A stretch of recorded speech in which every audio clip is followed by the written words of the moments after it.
In the news tonight, President Rodrigo Duterte today stressed that he means business in his campaign against scalawags in the police force. The president berated some 200 erring policemen who were presented to him by PNP Chief Ronald De La Rosa at the Malacanang grounds. The president advised them to prepare for deployment in Basilan. This report by Rocky Ignacio. More than 200 erring policemen were presented by Philippine National Police Chief Ronald Bato de la Rosa to President Rodrigo Duterte in Malacanang. This was the first time that the president faced erring policemen after his directive to the PNP to focus on internal cleansing.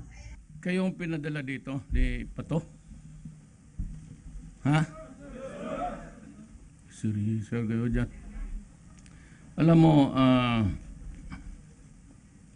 kayong presidente na hindi taga Maynila, ha? Hindi ako sanay ng mga paikot-ikot, probinsyano ako, at matagal akong mayor sa aming syudad.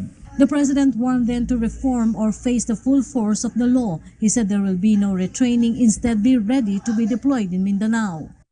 Yang bata pa naman kayo lahat.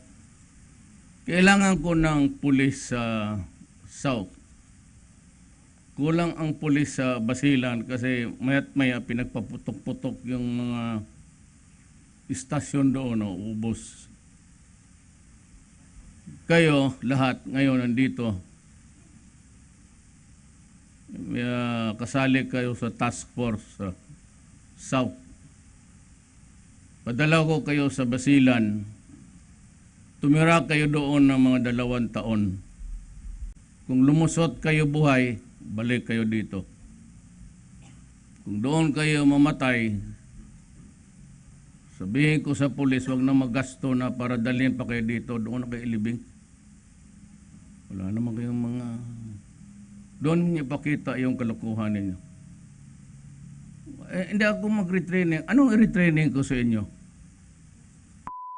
Tapos na nag-training ninyo araw-araw. Ano retraining ko? Yung utak ninyo. President Duterte also gave them 15 days to prepare for redeployment in Mindanao. Prepare to move out. I'll give you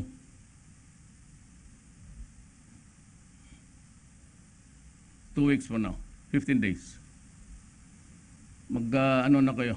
Start to move out. If you do not want to go there, go to your superior officer and tell them that you are going to resign. But the president warned them that the government will continue to monitor them despite resignation. President Duterte even considered them dangerous after leaving the institution. Alam mo, kailangan ng Pilipinas isang squad ng Army, Navy, pati Air Force, Police to keep track of you.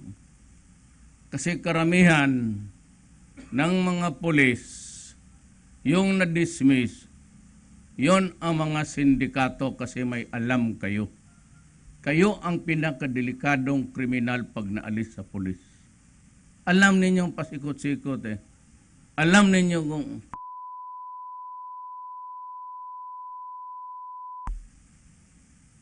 kayo ang magdroga-droga, anak ng pasensya na lang. Hindi ako magdalawang isip.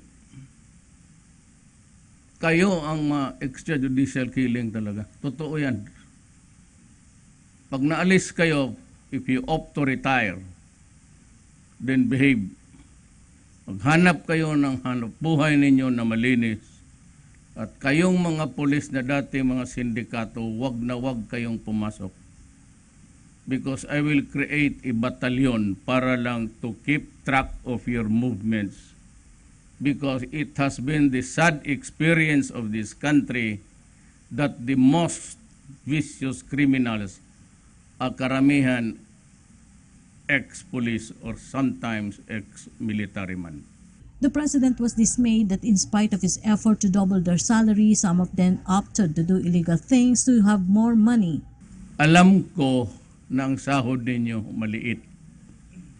Kaya nga ako naghanap ng pera at inuna ko kayo. Talagang kayo by the end of this year, dublado na ang sweldo ninyo. Kaya naman, meron talagang mga kagaya ninyong mga Hindi kayo na gusto niyo mas habang pulis kayo, mas marami. Yan ang problema ninyo. Yung iba nagbababae, may asawa, yung iba naman mag-ambisyon, gusto ng kotse, gusto ng magandang buhay. Ba't kayo pumili na pagkapulis? Alam naman niyo talagang mahirap. For PTV News, Rocky Ignacio.